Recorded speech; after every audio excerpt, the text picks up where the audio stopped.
তেজপুৰত গ্ৰেপ্তাৰ হল আন্তঃৰাষ্ট্ৰীয় অনলাইন ট্ৰেডিং চক্ৰৰ 4 সদস্য। আৰক্ষীয়ে গ্ৰেপ্তাৰ কৰা 4 সদস্যৰ মাজত আছে এগৰাকী মহিলাও। গ্ৰেপ্তাৰ হোৱা আন্তঃৰাষ্ট্ৰীয় অনলাইন ট্ৰেডিং চক্ৰৰ এই সদস্য কেইজনে বিদেশত চলাইছিল অনলাইন ট্ৰেডিং। দুবাইৰ পৰা চলোৱা হৈছিল এই ট্ৰেডিং। ধৃত কেইজন হৈছে তেজপুৰ বৰজাৰ শইকীয়া, সুবুৰীৰ জ্যোতিকা কলিতা, জিতু কলিতা, শিবু দাস আৰু অভিজিত দাস। ইয়াৰে জিতু কলিতা সঘনাই ডুবাইলৈ যোৱাৰ তথ্য লাভ কৰিছিল আৰক্ষীয়ে। বৃহস্পতিবাৰে নিশা শোণিতপুৰ আৰক্ষীয়ে আটাইকেইজনকে গ্ৰেপ্তাৰ কৰাৰ লগতে তেওঁলোকৰ পৰা 44খন এটিএম কাৰ্ড, ডুবাইৰ পাছপৰ্ট আৰু 17খন চেকবুক জব্দ কৰিছে। কিদৰে এই অনলাইন ট্ৰেডিং ডুবাইৰ পৰা নিয়ন্ত্ৰিত হৈছিল আৰু ডুবাইৰ কাৰ সৈতে এই ব্যৱসায় চলাইছিল তথা ইয়াত কোন কোন জড়িত আছে সেই সকলো তথ্য উদ্ঘাটনৰ বাবে আৰক্ষীয়ে অব্যাহত ৰাখিছে তদন্ত।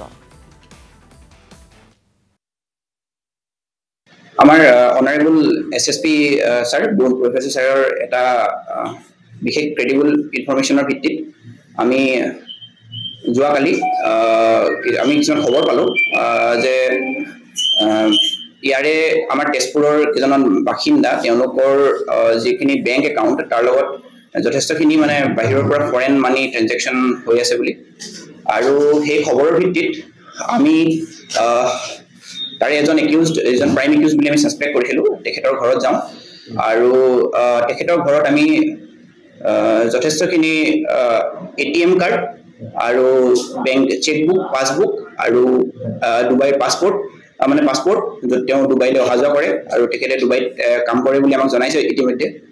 গোটেইখিনি আমি চিজ কৰিবলৈ সক্ষম হওঁ। বাকী আমাৰ বৰ্তমান তদন্ত চলি আছে। বাকীখিনি আমি হয়তো আপোনাক পাছতে ক'ব পাৰিম।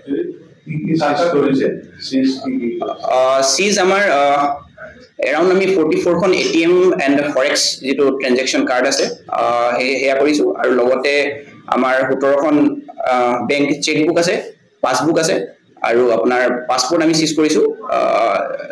সেইখিনিয়ে হয়, ফৰেনৰ পৰা মানি ট্ৰেনজেকশ্যন কৰাৰ খবৰ আমি এতিয়া প্ৰিলিমিনাৰী যিটো আমাৰ এনকুৱাৰী মতে আমি পাইছোঁ যে ফৰেনৰ পৰা যথেষ্টখিনি মানি ট্ৰেনজেকশ্যন হৈ আছে। সিমানখিনি আমি এতিয়া বিতংকে ক'ব নোৱাৰিম। বাকীখিনি আমি আপোনাক ইনভেষ্টিগেশ্যনটো আমাৰ কমপ্লিট হয়।